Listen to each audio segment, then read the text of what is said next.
안녕하십니까. 마카오TV의 철이TV의 철이입니다. 자, 제가 구독자가 조금씩 늘어나고 있는데, 한 2,000분이 되면 실시간 방송도 할 것이고, 그때 2,000분 딱 넘는 순간에 저희들 구독자 이벤트, 다양한 상품들 준비해서 좀 한번 이벤트 한번 하겠습니다. 그때까지 많은 시청과 구독 부탁드립니다. 자, 이번에 할 이야기는 참 마카오에서 기상천외한 일들이 많이 벌어지고 있지만 그 중에서도 참 기억에 남는 이야기 한번 해볼 건데, 여러분들도 피해자가 될 수 있고 벌써 피해자일 수도 있고, 저 역시도 몇 번 당했어요. 몇 번 당했고, 정말 그렇게 들어오는 거는 정말 훅 그렇게 들어올 때는 저도 참 인간인지라 참 정에 약하고 뭐 해서 당한 것 같아요.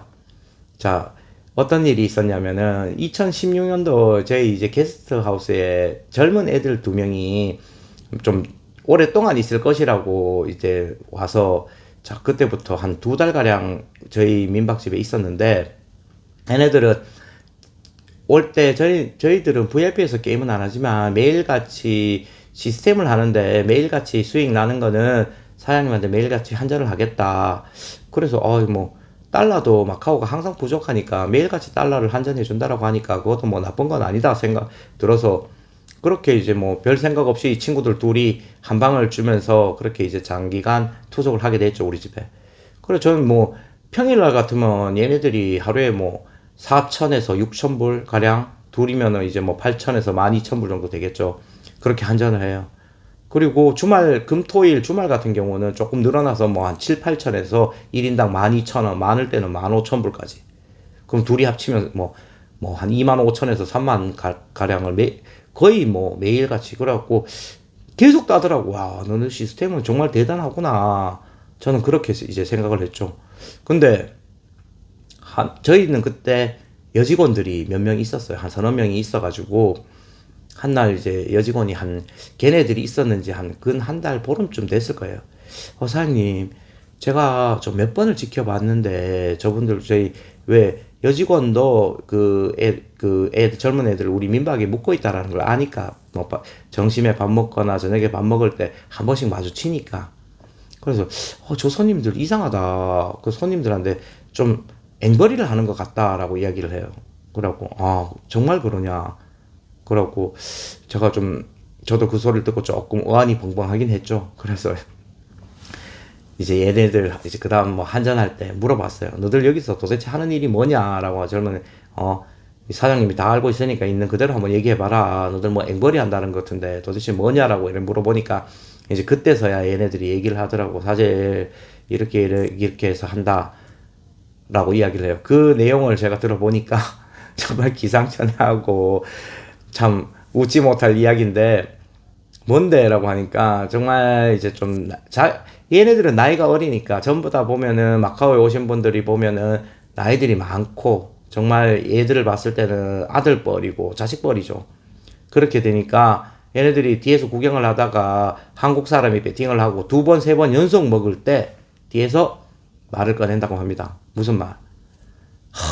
좀 한국을 가야 되는데 비행기 값도 없고 지금 3일 동안 밥도 못 먹었다 라고 얘기하는 거는 조금 고액 배터. 그래도 5,000불, 10,000불, 20,000불 베팅하는 사람들한테는 그런 얘기를 던진대요. 그러면은 정말 많이 따고 한 기분 좋은 사람들은 1,000불, 2,000불씩도 투척을 해요.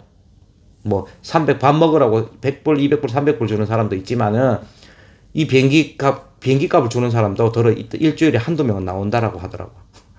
그래서 뭐 그렇고, 그리고 소액으로 베팅하는 분들, 뭐 300불, 500불, 1,000불 이렇게 가고 연속 맞추는 사람들한테는 이제 홍콩에서 비행기표를 끊어놨는데 저 홍콩으로 나가야 되는데 페리값이 없다라고 해서 페리값 160불, 페리값이 160 몇 불로 알고 있는데, 제가 그런 돈을 받아내려고 이제 또 나름 전략을 세우는 거야. 많이 때린 사람한테는 비행기값, 적게 때린 사람한테는 페리값.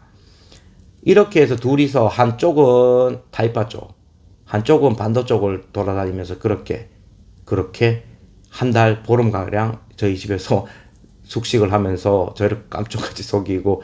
야, 근데 제가 한전해준 이 금액으로 봤을 때는 첫 달 에서는 거의 뭐 5,500만 원, 1인당 5,500만, 5천에서 5,500만 원을 해준 것 같아요. 그럼 뭐 월 수익이 5,500이란 소리예요. 두 번째는 보름이 됐는데 3천만 원이 넘은 거야, 보름 만에 벌써. 그러면 얘네들 수익이 어마어마, 연봉으로 따지면 7억, 8억이에요. 정말 이런 사람들한테 다들 속고 있었어요. 저도 속았고. 자, 구독자분들, 우리 시청자분들, 다음부터 그런 뭐 일이 생긴다고 하면은 정에 얽매이지 마시고, 도박을 하고 뭘 하면 본인이 다 책임을 져야 되지. 이걸 또 저걸 자극해서 한다는 것도 하여튼 그런 일이 있었고, 또 한 분 앵벌이는 이제 이분도 저희 민박 손님인데 조금 마바리에서 금액을 세게 때리는 분이었어요. 10,000불, 20,000불, 30,000불. 근데 이분은 VIP 게임은 하진 않아. 마바리에서 승률이 좋아서 그런지. 저는 거의 그때 무렵에는 2층 VIP에서 항상 일을 하고 있었으니까. 이제 그날도 2층에서 손님하고 이제 게임을 하고 있는데, 후다닥 끄면서 저희 민박에 묻는 그분이 올라오시는 거예요. 그러고 좀 누구한테 쫓기는 것처럼. 그리고 왜 그러냐면서, 그러니까 저 뒷사람이 나를 3시간 따라다닌다. 왜 그러냐고 하니까, 저 사람이 뒤에서 뭐 얘기한 거를 두세 번인가 가서 맞췄더니 돈을 3,000불을 달라고 이야기를 해요. 뭐 500불, 1,000불도 아니고 3,000불을 달라고 하니까 그걸 어떻게 주냐. 근데 그 사람은 정말 당당히 뭐 그 사람한테 제시를 했다라고 하더라고. 그래갖고 제가 듣다가 이 앵벌이도 도가 넘었었구나. 그래서 제가 불렀어요. 이리 와보라면서. 그러니까 부르니까 오시더니, 아니 자기가 이렇게 해서 맞췄으면은 당연히 줘야 되지. 그러면서 막 그냥 또 뭐 저인데도 막 뭐 격하게 이야기를 해요. 저도 순간 빡치더라고. 그래 막 저도 막 육두문자가 날아가죠. 육두문자가 날아가고, 그 사람도 막 그래갖고 한 30분 가량 막 VIP 업장에서 시끄럽게 하기 그래갖고 이 밖으로 데리고 나왔죠. 밖으로 데리고 나와서 막 30분 이제 밖에서 이제 조용한 데 있으니까 이 사람도 좀 수그러들더라고. 그러더니 그래 인간적으로 뭐 3,000불은 못 주더라. 그럼 1,000불은 줘야 될 거 아니야. 나중에는 1,000불로 내려가더라고. 그래서 내가 이 찔긴 사람 도저히 안 되겠다 싶어갖고 그 손님 보고 1,000불 주고 끝내시라고. 저 양반 저거 몇 시간 따라다니면 꼴 아프다. 정말 그냥 다음부터는 그런 얘기 듣지도 말고 아예 한국 사람들 피해라.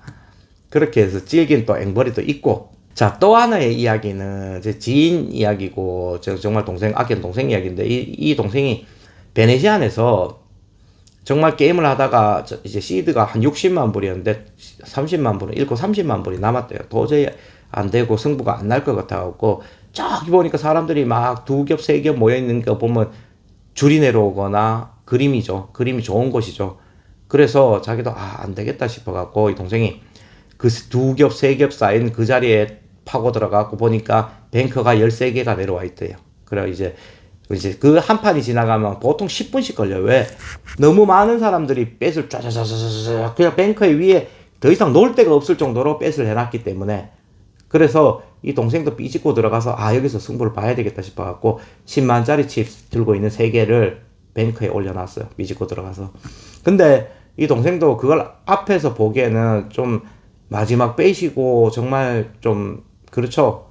보기가 조금 막, 그래서 나와서 한 걸음 뒤에서 사람들 3겹, 4겹 사이에 있는 뒤에서 다음 그 뒤 테이블에서 물지감시 소리를 들었대요. 사람들이 그거 함성이 나오면은 뱅크가 더 내려온 거고, 그냥 뭐 조용하면은 죽은 거겠죠. 근데 그렇게 하고 2분, 3분 후에 뭔가 꿍꿍꿍 소리가 함성이 나더랍니다. 그래서 자기도 지켜보고 있었죠. 꿍 그랬는데 플레이에서 뭔가 꿍이 떨어져서 뱅커가 승리를 했어요. 하면 함성이 들리는데 자기도 다행이다 먹었다 라고 이제 페이를 하는데, 이제 삐집고 자기도 30만 불 받아야 되니까 삐집고 들어가는데 자기가 넣었던 칩 자리에 칩이 없어요. 이게 뭔 일인가? 얘도 순간 당황을 했대요. 그래갖고 이제 픽보스 불러갖고 자기가 놓은 칩이 없어졌다라고 하니까 픽보스가 CCTV 검사를 하더니 자기가 놓은 것까지는 확인이 돼요.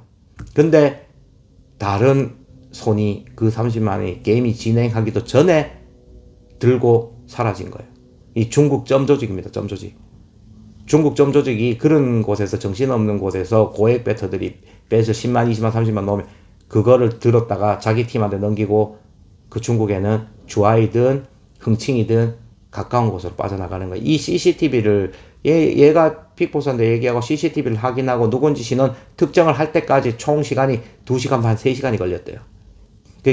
그 칩을 가져간 애는 벌써 중국 국경을 넘어갔다라고 하고, 이게 점 조직입니다. 정말 이건 정말 조심해야 돼. 일어나는 일이고. 그리고 뭐 카지노에 있다 보면 백을 뒤로 메고 있으면 항상 이 보안들이 앞으로 메시라고. 그 카지노 치안 좋은 카지노에도 소매치기가 있고 위험한 곳이에요. 그걸 항상 앞으로 놓으라고 하는 게 그런 일이에요. 그 칩도 이 카지노 관련상 카지노에서는 책임이 없다라고 해요. 규정상 그렇게 돼 있다고. 본인이 놓은 칩 본인이 관리해야 되고, 테이블 위에 칩도 사라지면 뭐 도둑을 찾아줄지언정 칩에 대해 보상은 없어요. 어떤 테이블이든, 어떤 테이블에 자기 칩을 올려놓든, 뭐 카지노가 테이블 위에 안전하다 그건 아닌 것 같아요.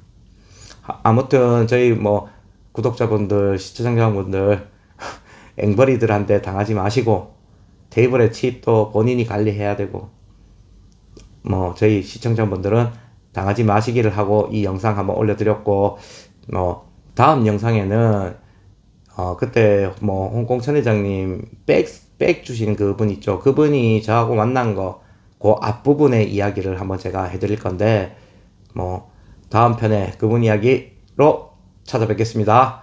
감사합니다.